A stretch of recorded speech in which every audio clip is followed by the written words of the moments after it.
Not one is the same times in our lives.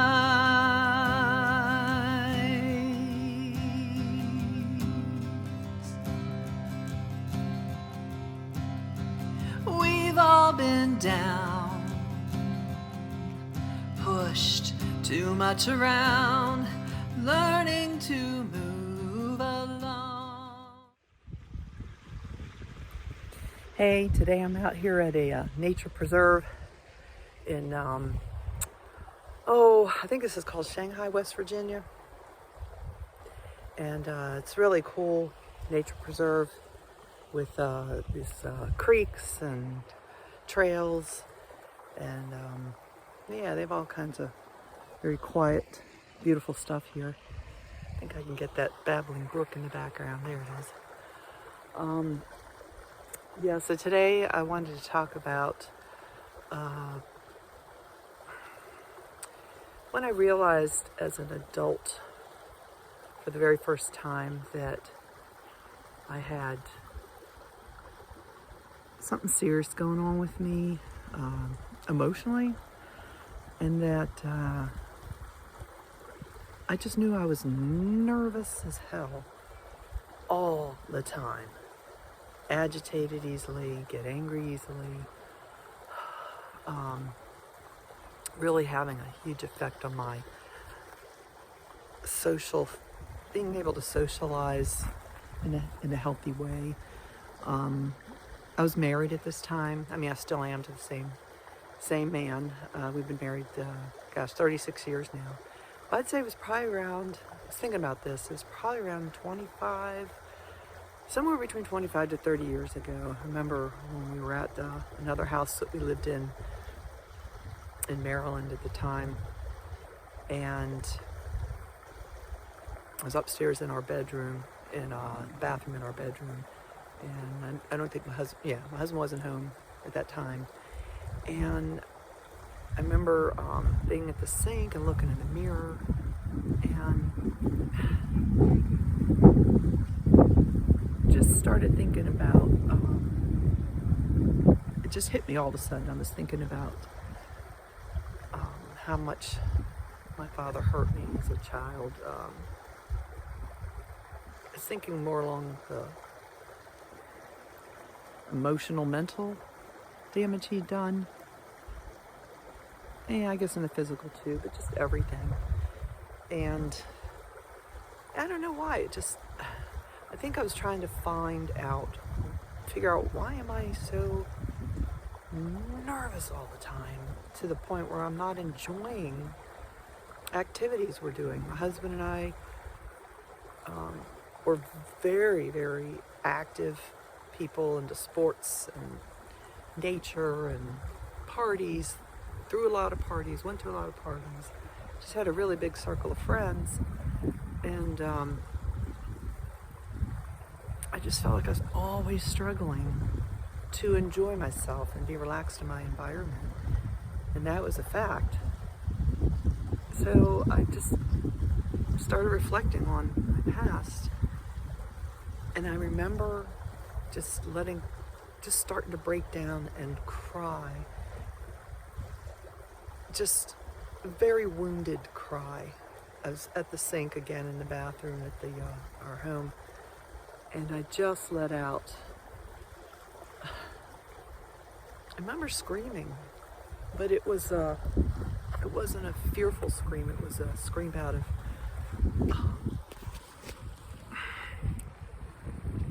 of anguish. It was a very hurtful, like someone punched me in the gut kind of scream. And I remember dropping to my knees and wondering, why me? Why am I struggling so much through life? Why did my dad hurt me so much? Why did my parents think it was okay to abuse their children and lack empathy and remorse? It just felt like a tidal wave just slammed me at that moment. Like everything just came crashing on me. and my legs felt weak, and I dropped to my knees, and I was just crying uncontrollably. I was hysterical, and I just was so, again, felt so wounded.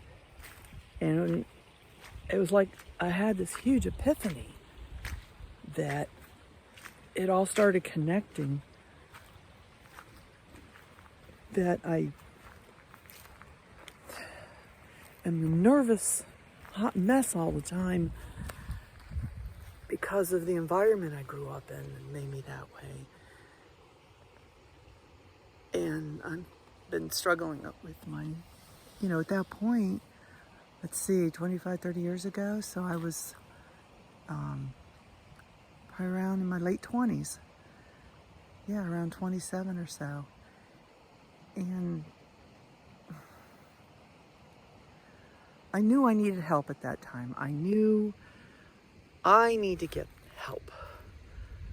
I can't keep living like this. I can't keep going through life where I'm always on the edge in everything I do. There where I'm enjoying myself, but on the inside I'm also very stressed out and can't relax. Really, really, really hard time relaxing. So I think it was at that point I started getting a lot of self-help books. I went to, this is before the internet, before we had any cell phones. And I remember going to the, I don't know, like a Barnes and Nobles kind of place. And pretty creep behind me here. And looking for a lot of self-help books. And I came across books on anxiety, on books on self-esteem. Just found a whole big section there.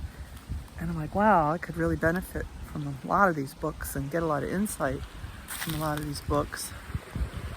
So I really pretty creep. So that's where my journey started in healing. And that's where it started, and it hasn't stopped since. And after reading a lot of these books, and then around that time, and this is where it gets a little foggy as far as the timetable, I was starting to experience panic attacks. I think I had experienced some already, but they were probably more mild. But I remember experiencing, wow, really pretty creep here. I remember experiencing, I'm trying to get this beautiful creep in the shot, panic attacks that were, for the first time, really severe. And I became disabled with them. I remember having to go to the ER because we didn't know what it was at the time. Didn't know if I was. It felt like you're dying and that you're having a heart attack. Exactly what it feels like. Shortness of breath, pain in the chest, and you feel like you're going to pass out. You literally do feel like you're dying, and your heart is just pounding out of your chest. And so I remember going to the ER for the first time for my to find out what was going on with me, and they did some tests in my heart, and that was the beginning of getting diagnosed with panic disorder and PTSD. That was the very beginning of it, before I even went and got therapy and counseling. It was, you have to rule out the physical first. Make sure that, okay, this could be a heart attack, or is there an underlying heart condition, or is there, they have to rule out all the physical stuff. So once that was all rolled out, then the next step is you're sent to a neurologist. Okay, is this a neurological disorder? So they run, it was tests, but they were all evaluation tests versus actual like blood draws. All the blood work and physical tests were done through the doctors at the ER, and then the neurological testing with the neurologist, which is really in one visit. So discussing symptoms and watching me move and stuff like that. And then at that point, I was sent to see a psychiatrist. And from some books I've read on panic disorder, that's pretty much the normal protocol in that order. Let's rule out any physical conditions first. And so that's when I went to my very, very first psychiatric session with my very first psychiatrist. I don't even remember his name because I only saw him briefly, very briefly, because he was an asshole. He's the one that diagnosed me with panic disorder, panic attacks. But I went to him just a handful of times because I'd never been in any kind of professional or unprofessional counseling or therapy before. But I was like, God, this guy talks about himself and his family. And he's always interrupting me and correcting me. And, well, you shouldn't say the word hate. You shouldn't say this. You should say that. I'm like thinking to myself, I don't think this is how this is supposed to go. You know, watch TV. This just seemed a bit off. So I was like, screw this. So I went and through my healthcare insurance, went to see well who's in my network so I can get my coverage on this. And I found a psychiatrist, a woman that Dr. Ellen Volkman, who saved my life. I saw her, I felt comfortable with her from the get-go. And what made me really, really appreciate her was she was an excellent listener, non-judgmental, non-correcting. She was just an excellent listener who guided me on a path to a healthier mind. And I felt so trusting with her. I was seeing her initially a little bit fuzzy, but I know I was seeing her a lot for the first 6 months, at least. I think I was going like 2 times a week because I was in crisis. I was definitely in a crisis mode. It was all outpatient. I didn't feel suicidal, but I felt, because I was having so many panic attacks that I had to, I was a graphic designer, doing graphic design at the time. I did that for stint for 16 years, and I loved that career. I really, really enjoyed it up until the last couple of years. I got burned out. But anyhow, so I had to take a whole year off. I was freelancing as a freelance designer at the time, so I was my own boss. And I literally had to take a whole year off because I was non-functional. I mean, I tried working. I couldn't drive because my stress level was so up. I remember my dad sometimes would take me to work or pick me up, and my husband would sometimes. And then finally, I just had to take a lot of time off. But yeah, I saw her, I believe it was like twice a week for these 45-minute sessions. And that went on I think I saw her that often for the first 3 or 4 months. And then we started tapering down to once a week. And that was pretty steady for a longer period. And then as I was improving, it was, I think I did see her once a week, probably for a good year. And then as I was getting healthier and improving, I stayed in counseling where I was seeing her, I think it was once every other week. And I was seeing her, I want to say at least 3 years. It might have even been 4. And she was prescribing my medication for my panic disorder. And she's the one that diagnosed me with the PTSD, as she got to hear my testimony, my life stories more and more, and my symptoms through what I share with her and her observations, and based on my childhood trauma and the physical effects it took on me. She said, and this wasn't early on, she waited quite some time. She wasn't quick to jump into putting labels on or an analysis. Initially it was, this poor woman's breaking down from extreme stress and anxiety. But yeah, I remember later in her counseling, it might have been a year in or a little less than that, she said, so when I heard PTSD, even back then, I was like, well, I thought that was like something that, I was a military soldier in combat related condition. And she enlightened me that it's from trauma, period. Severe trauma, whether it's an individual trauma or long-term trauma. But anyhow, so I'm the new term now called complex PTSD, because mine was for long-term, many years. So anyhow, and I remember the first time I cried in one of my session, I was probably seeing her for about a year until I cried for the very first time. It was when and that's when it dawned on me when I cried. I remember her having this soft smile on her face, very, very subtle, but I took it as a form of sympathy.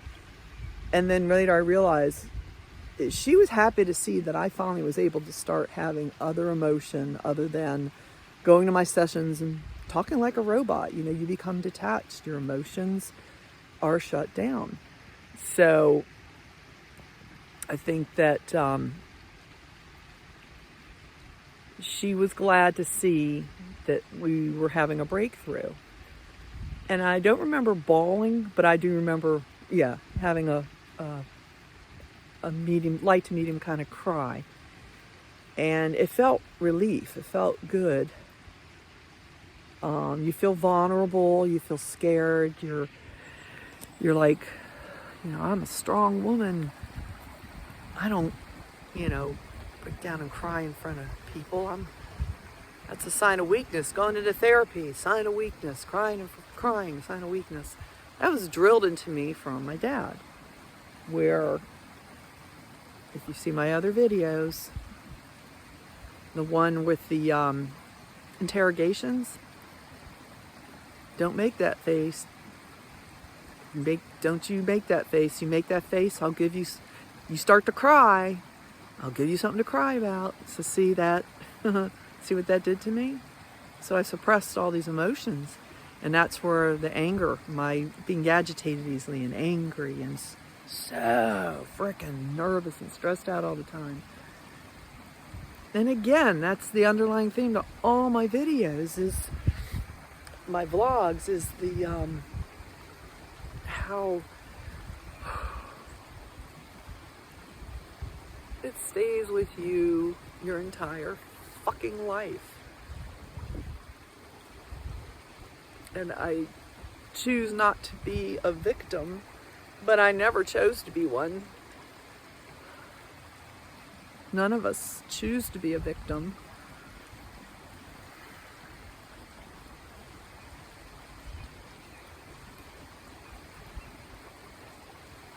I've had to be in and out of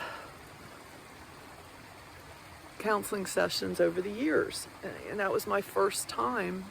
And I've had, when we moved to West Virginia, I had to say goodbye to my amazing psychiatrist and asked her to recommend someone up this way. She gave me one person, and he ended up being just like that first psychiatrist, just wanted to talk about himself and his family. I was like, oh hell no, I ain't doing this shit again. But I did eventually find another woman therapist at a practice that again was extremely similar to my life-saving psychiatrist, Dr. Volkman. She had amazingly similar personality, better body language. I mean, even the color of their hair, they both had dark red hair. It's kind of weird. Coincidence. So I was in counseling with her when I had a pretty significant breakdown. It was pretty bad. It was real bad. Because you get back in full swing, you heal. You never completely heal, but you heal enough where you're able to go back to your kind of high-functioning normal. And I'm always been an outdoor person and adrenaline junkie and extremely dedicated to my graphic design career, any careers I've been in since then. And I burn myself out. And I think that's part of my mechanism of not dealing with my emotions and going and going and going and going and going and going and going till I crash. So I really feel that that's what I do to myself. I build myself back up. It takes forever. And then I burn myself out again. So yeah.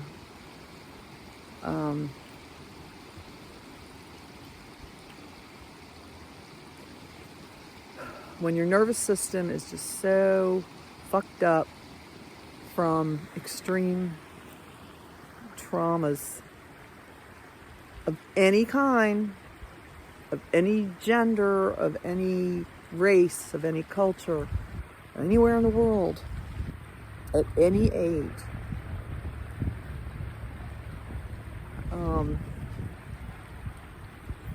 anybody that suffers with PTSD, or even any of the symptoms of PTSD, but say you just suffer from anxiety, but you don't have all the other symptoms. Just anybody suffering from mental illness, there you go. God bless you, because this journey is fucking hard when you've got this going in your life. And you think you beat it and you get professional help. And mine's been great. I just go start living my life again, enjoying myself. And then slowly, my nervous system feels, okay, we're getting pushed too much, a little here, a little there. And I'm like, oh man, I'm enjoying myself. And when I say enjoying myself, I don't mean because I'm doing drugs and becoming a raging alcoholic. I mean just because I have a big zest for life. I put 100% into everything I do. That's how I've always been. I've always had multiple hobbies and enjoy them all and have them at the same time, and have taken on different hobbies over the years. But because I get bored easy, so I always need to be getting into something or developing new skills. And anyhow, you know, there's that term chasing the dragon that's used for I believe heroin users, because they're chasing that high. And that's how I feel in my life, that I'm chasing that dragon. But the high for me is the enjoying my life, but to the point where I'm just going and going and going and going until I exhaust myself. That's exactly how I am. I would just do whatever I was doing until I would exhaust myself, day in and day after day after day. So yeah, I'd be chasing that dragon of getting high on life. And it's very addicting. But I guess they say everything in moderation, but I just never lived that way. But anyhow, thanks for hanging out with me today. Peace as always. Be kind to yourself.